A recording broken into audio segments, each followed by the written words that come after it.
Hello. We're talking about the clairs today. If you're intuitive, it is how you bring that information in. You're probably familiar with clairvoyance, and there's a whole bunch of other ones. This is one of my favorite topics to talk about, and a lot of people ask me about this. So I do have notes because I usually forget what they're all called. So there's 8 different clairs. Probably the most common ones are clairsentience, claircognizance, clairvoyance, clairauditory, and then there's 4 that are not as common, I guess. There's clairgustance, there's clairsalience, there's clairempathy, and there's clairtangency. Now, I would say clairempathy is probably quite common as well. So, the thing to know about your clairs is if you're intuitive, and we all are, once you open these up, you have to figure out how you get your information. I know people who pretty much only hear. They get feelings sometimes, they get visions sometimes, but other times it's mostly just hearing. I have people who are only clairsentient and clairempathetic. So clairsentience is feeling. That's actually feeling the other person's body. If they have a headache, you feel the headache. If they've got a shoulder ache, you feel the shoulder ache. If they got a tummy ache, you take on the tummy ache. Claircognizance is a knowing in every fiber of your being. It is knowing 100% that the information you are intuiting is fully, completely correct. If somebody said, no, that's not correct, you would be completely shocked because you are so sure that it is right in every fiber of your being. I usually feel that one in my heart. It just is this knowing.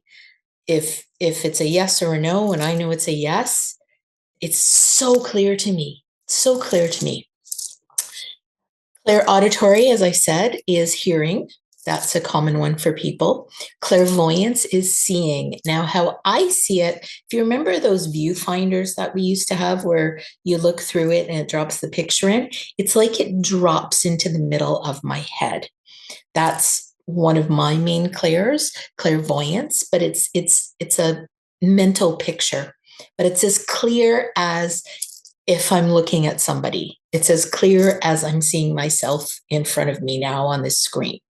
It's as clear as my computer in front of me right now. I don't see in color, which is highly unusual, apparently. Most people do see in color. I very, very rarely see in color. I see in black and white and gray tones. So that apparently is quite rare for clairvoyance. Another one that I think is quite popular is clairempathy. If you are empathetic, you will have clairempathy more than likely because that is feeling somebody's emotions. If they're sad, if they're mad, if they're angry, if they have great grief, if they're happy, you will feel those emotions. You will resonate with those emotions. And if they're really happy, you're going to get happy. If they're really sad, you're going to get sad. So you will resonate with them and likely take on that emotion. That's clairempathy. Clairtangency, which I don't know anybody who has this, is touch. So when you touch somebody, there might be an electric feeling, or you can feel static or something like that. That's how I understand it. I don't have this. I might have experienced it once or twice. Clairgustance is tasting. I don't think I've got this one, but you taste things. I have a friend who tastes bad stuff. So if there's bad energies around her or entities, then she tastes it. I don't think I've got that one. And then clairsalience, which is smelling bad energies. I do have that one. So Part of this whole process, when you are expanding spiritually, you are also likely expanding intuitively. We are all intuitive. Those gut feelings that you know something is right or wrong, those hunches, those tugs, those pulls, those pushes, all those things that take you one way over another. That feeling that you've got the good and bad on your shoulder. Yes, no, yes, no, yes, no. That's intuition. That vision you might have in a dream or in you'll have a spark of knowing as you're going somewhere or as somebody says something, it feels familiar to you. That is all intuition. You just have to figure out how that information comes in for you. Now, if you're somebody like me who has had this for most of their life, and some have developed faster for me in the last few years, and some of them have always been there, but I didn't know that's what it was. It was just the way I always interpreted the world. When they go off, because sometimes I get blocks or I am blocked by negative forces, negative energies around me, it is really disorienting when I don't have my clairs in process, in the process, in the thinking process, in the just the intake. You hear it, you hear somebody talking. So this is how it's like having extra senses. That's what it is. They talk about the sixth sense. Well, there's clearly 8 more senses. So you see things, you taste food, you hear things, you hear the water bubbling, you hear the fountain, you hear the river, you hear whatever. You're taking in that interpretation of the environment around you. You're also seeing it, all the colors, all the all the textures, everything like that. You're smelling it if you're outside. You're smelling the dew in the morning. You're smelling the fresh scent of the water as it's percolating by, maybe the mud, maybe different stuff around the water. If you're near a creek bed, you're also going to touch things. I'm very tactile. So if I'm walking, I'm always touching trees because I resonate with trees. If I'm in a store, I'm feeling things, especially linens, or I'll be in a store with pillows or stuff like that. I'm touching everything because I'm very tactile. So your normal senses, smell, taste, touch, sight, and hearing, they are the ways normal people interpret information. However, we are all intuitive beings. You've got that gut sense. That's clair cognizance most of the time. That can also be clair empathy. If you are an empath, you'll feel that emotion very, very solidly, maybe in your gut, maybe in your heart. You'll feel the emotion. It could also be clairsentience. I often will be working with clients and I'll just say, do you have a headache right now on the right side of your head? Yeah, I do. And I have suddenly got a headache that we need to clear, or a shoulder ache, or a knee pain, or their wrist sore, their baby finger sore, whatever it is. I pick that up because I have clairsentience. And then there's clairauditory, where you hear, but it's not the sounds around you in your 3D world.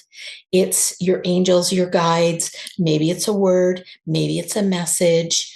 I often, when I have this one, just hear a word or a couple of words, and it's quite loud for me. It's very rare that I intuit that way, but it's always extraordinarily clear. It's like I have a voice in my head that just says one word. And then there's clairvoyance, which is seeing a picture.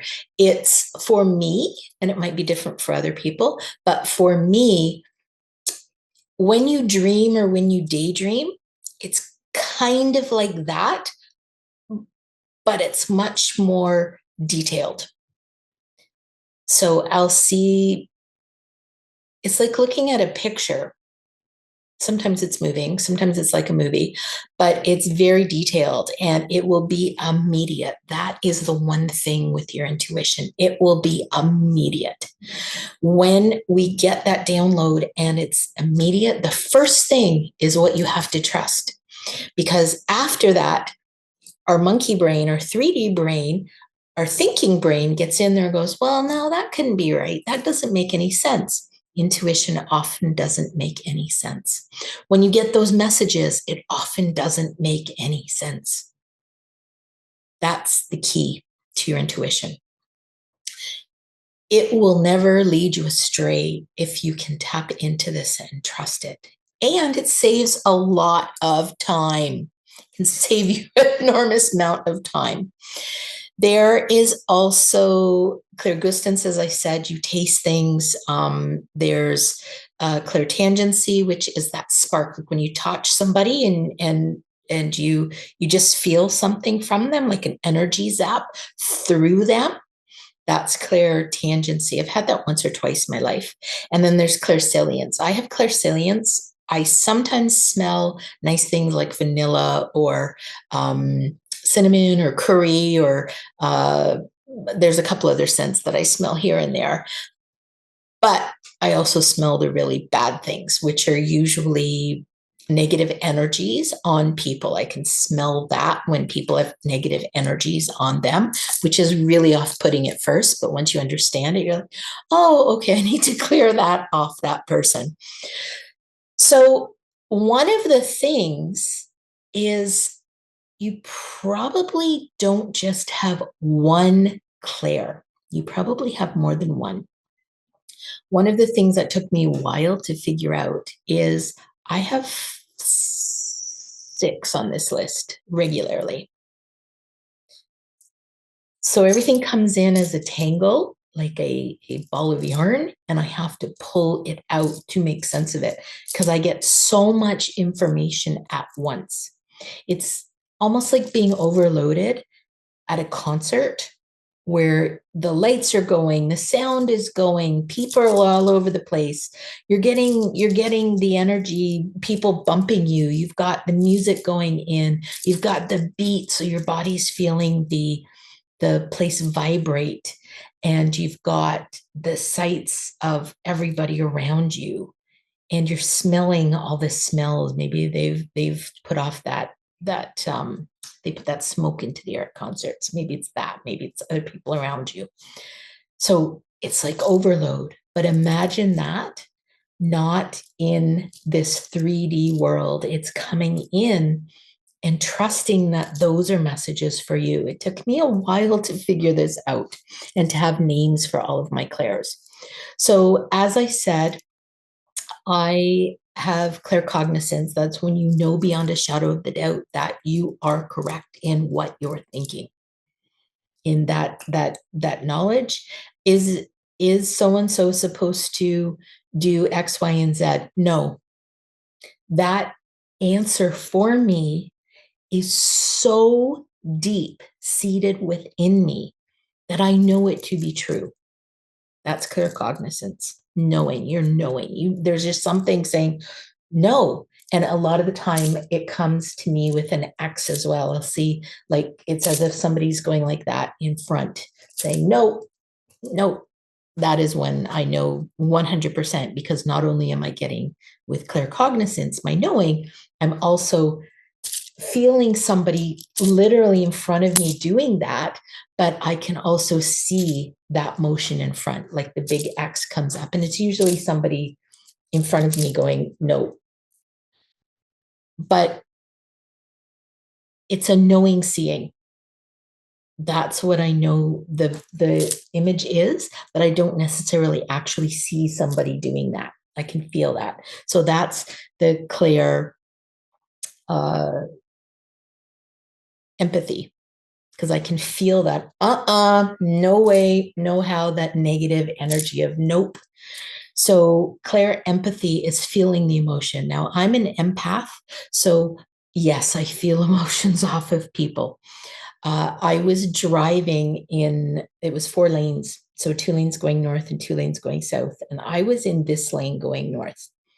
and a funeral came by. It was a hearse, and then it was followed by 2 or 3 limos. And I was driving to an appointment, and we passed, and it was like, and I wanted to cry. I was in so much grief. I'm like, whoa, what just happened? And I acknowledged there was a hearse and then a couple of limos behind. And I was 5 minutes away from going to see a client. This was years ago. I thought, oh my God, I just took on somebody's grief. I am not grieving. And I started when the Clair empathy became too much, and the empathy getting everybody's emotions of people I didn't even know. Imagine being on a subway with hundreds of people. They're sad, they're in grief, they're hurt, they just lost their job. Who knows all that stuff? So this one time with the people who are mourning in great grief, I just said, nope, it's not mine. Empathy, sympathy, not empathy. I can sympathize with them, but I don't have to empathize with them. I do not need to take that. That is not mine. There is no reason for me to take that emotion. Absolutely none. You can also empathize with people who are happy, people who are grateful, people, you feel that energy and you go up when you're in the right group. My people, when I'm with them, are so positive and happy and energizing and just want to lift you up. You can't help but go up. Even if you're down, they're going to bring you back so quickly because that energy as an empath just, it floods into you. And when you can protect yourself from the bad stuff, that really is a key. So I always ask, is this mine or did I pick it up somewhere? Because sometimes I'll be out at a mall or something. Malls, I'm not really good in crowds because I pick up stuff. So I come home and sometimes I'm like, oh my God, I've got a headache. I feel really crappy. My stomach hurts. I'm like, oh, is this mine or did I pick it up from somebody? So I can clear it once I realize it's not actually, I was great when I left, but then I was there and I was there and I was there and I was there. Ooh, I picked up a lot of stuff. Even if you're just driving, all the other drivers around you, think of how many people are around you if you're on the highway. You can pick up stuff from people. So I went through clairvoyance, I went through clear auditory, I went through claircognizance, clairsentience. Yeah, that's when you pick up this stuff. So you pick up your head hurts here, your head hurts here. You've got sore throat. You're picking up stuff from other people, likely. If you've been fine and it suddenly comes, it's usually not yours. You don't instantaneously have something unless something has happened to make it happen. You don't suddenly get a knee pain unless you've picked it up from somebody or you've dug up your own stuff that needs to be released. But just as an intuitive, these things come suddenly. That's the key. And then there is, I think I went through all of them. Yeah. So I'm clairsentient. I feel people's stuff, their headaches, their aches, their pains, their whatever. Um, I have claircognizance. I know things. That's one of my strongest ones. I have clair auditory, very not a lot, but I do hear things. I have clairvoyance. I see. That's one of my strongest ones. So it's like a picture drops into my head, or a movie, like it's a moving picture, drops into my head. It's usually a sequence. And I have clair empathy. So I feel the emotions. I also have clair gustance. So we're at 6 now. That's taste. And I think, yeah, I don't think I have clairsalience. Sorry, clairgustance, taste. I don't have that one. Sorry. It's clairsalience. I have the smell. So I don't have taste. I have smell. And clairtangency is touch. That's very rare for me, but I do have that. It's like, ooh, no, don't rub shoulders with me. Nope, have to stay away from you. So usually I'm intuiting with my other senses. So if the clairtangency touch is something that is not for me, my other senses will say, stay away from that person. Like you can't physically touch that person because it's kind of overload. So when you intuit so many different ways, you have to learn how to pull everything out. And it was only about 5, maybe 6 years ago, probably 5 years ago, maybe 6, that I realized I had clairsalience, the smell. I just thought I smelled really bad stuff all the time and had a really sharp sense of smell until I was with one of my mentors and I said, "Oh my God, that smell is horrible." And she looked at me and said, "What are you talking about?" And I said, "That smell that I've been telling you about." She said, "There's no smell." And it ended up there was a lot of negative energy in the apartment building that we were in, that there'd been a lot of death, let's just say. And I was smelling all the smells of what had happened on that land, which wasn't good. So yeah, one of the things is figuring out which Clara you have. Now, I highly recommend that you look up Claire's for intuition and maybe go in depth a bit more and just notice when you have those coincidences, when you have things that happen that feel like a deja vu. How are you interpreting them? Is it just your 5 normal senses, smell, taste, touch, sight, and hearing? Or is it something else? Do you have a lot of dreams that are messages? Because often in dreams, especially as we're going to sleep and waking, that's when the veil is very thin between the spirit world and our world. That's when you get a lot of information. That is when I download a lot of information. Often they show me visions. I also hear songs. It's a new thing in the last couple of last year and a half.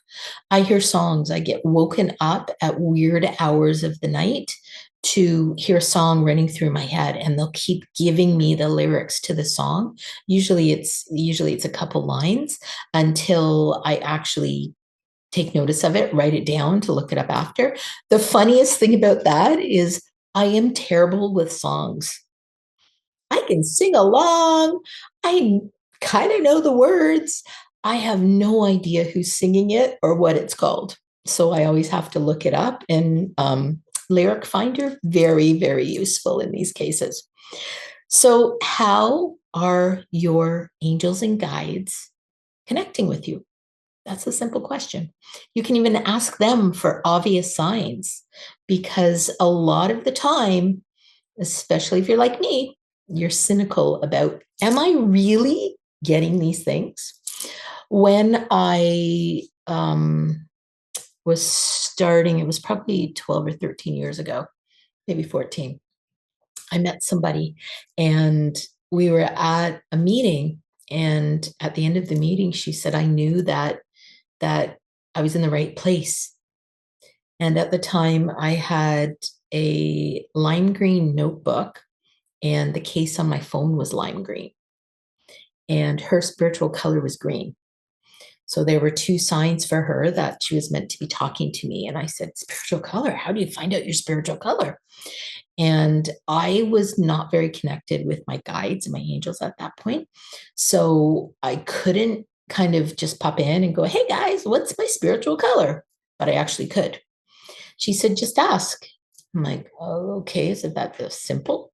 And she said, yeah. So I asked that night and nothing came to me.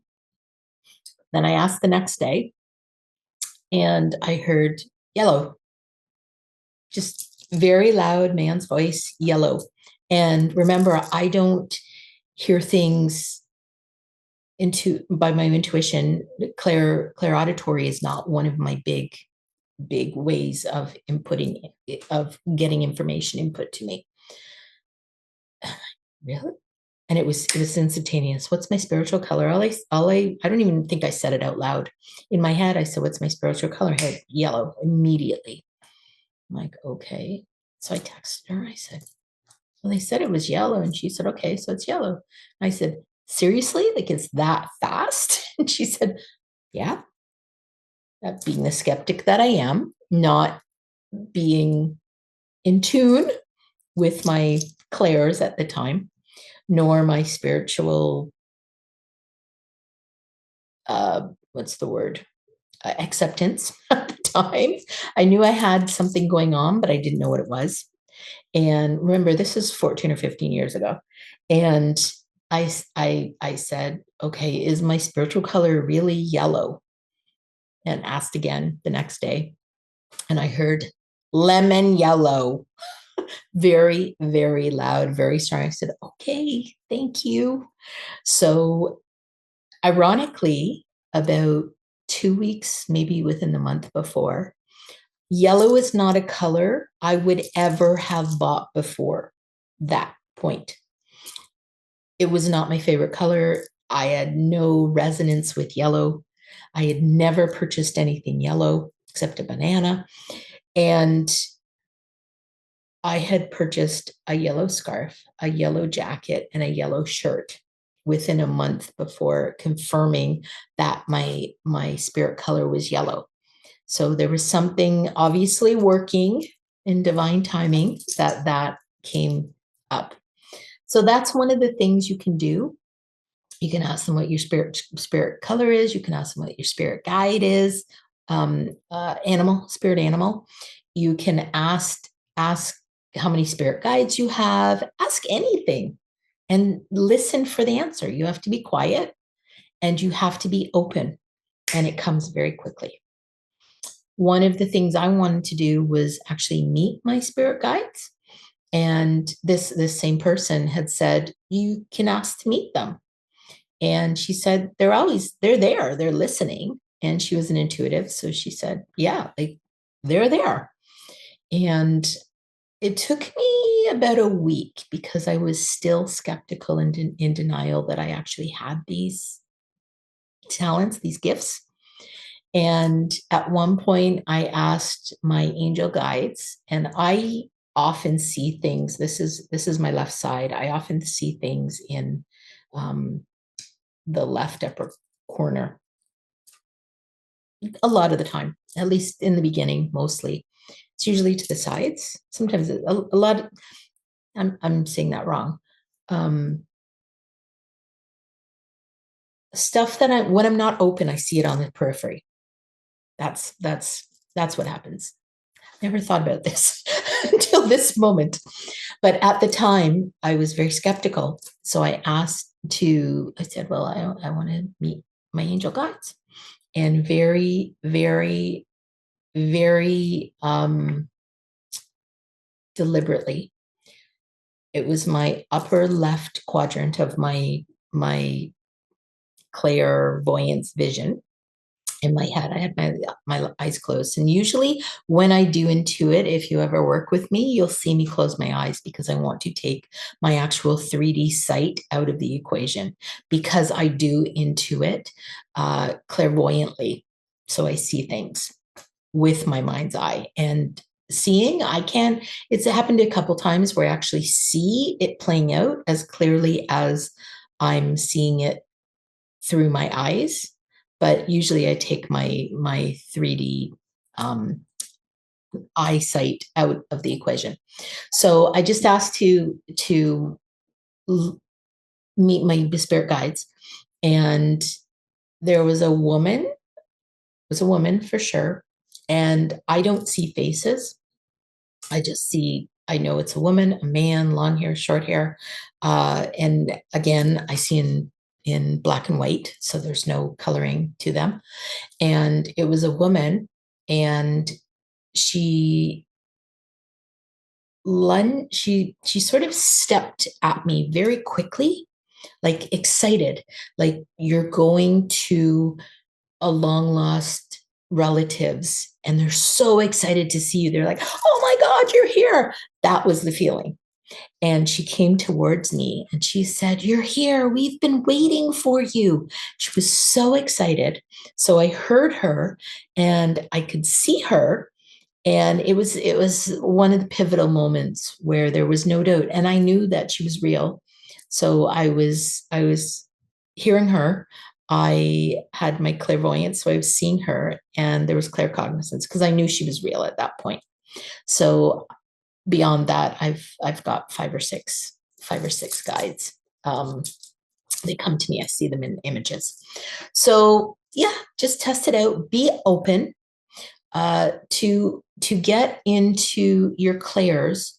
You need to be quiet, be open, really be open, like work with your spirit self and just say, yes, I want to move forward with this. And things will come to you. Just be open. Look at the stuff around you because they're always giving you signs. One of the biggest things is numbers and repeating words or repeating messages. So if you keep seeing things over and over and over and over and over and over again, I'm just looking, there's a jade plant here and a jade plant here.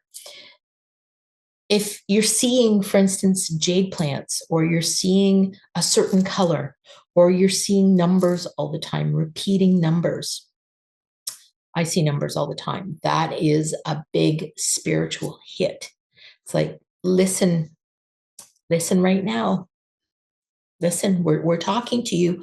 Listen to this. And especially when you see numbers, take note of what you're thinking of or what you're doing, because that is showing you it's on the right track. I am by no means a numerologist, so I always look up spiritual meaning of whatever the number is. And it could be double digits that are repeating, triple digits that are repeating, quadruple, quintuple, etc., or something like 1221. So anywhere there's a repeating number, I always look it up. So those are some of the things to keep in mind. Be quiet, go inside. So if you're meditating, that's a really good place to be. If you want to go sit in a park or in a forest, something like that, that is going to connect you in more. And just take note when you know things, when you hear things, when you see things, are you actually seeing it, or are you seeing it in your mind's eye? Are you hearing it, or are you hearing it through your spiritual self? Because sometimes did I just hear that? Did you hear that? And people don't. And it sounds to me, clairauditory, it sounds exactly the same as if somebody's talking to me. So think about that. And are you an empath? Do you are you empathetic to people's emotions? Are you overly emotional? That's usually a clue that you're an empath. You're not overly emotional. You're an empath. There is no such thing as being overly emotional. You just intuit things, and your first digestion of the information is empathetically. So I always thought I was super emotional. I'm not. It's not a weakness. It is one of my main ways of interpreting things. So when something happens for me, around me, something I hear, one of my first go-tos is feeling all of the emotions of who's telling me the information, of the situation, if there's people involved, how they feel. And I need to feel all of that first, because that's one of the ways that I process. And it's not weakness. And often if it's something that's upsetting, if it's something that's sad, or it's grief ridden, or it's shocking news, or whatever the case may be, my go-to first reaction, because I'm feeling all the feelings and I'm feeling all the emotions, I'm not feeling the feelings, I'm feeling the emotions, it's often with tears, which is not a weakness. And it's okay, because that's how I process. I need to process the information. And one of the ways I do that is empathetically. So think about that. If you are overly emotional, likely aren't. You're probably an empath. As you can tell, I love talking about this topic. So if you have any questions, please do reach out. All of my contact information is in the information section. And I look forward to seeing you next time. Have a great day with love, joy, and happiness.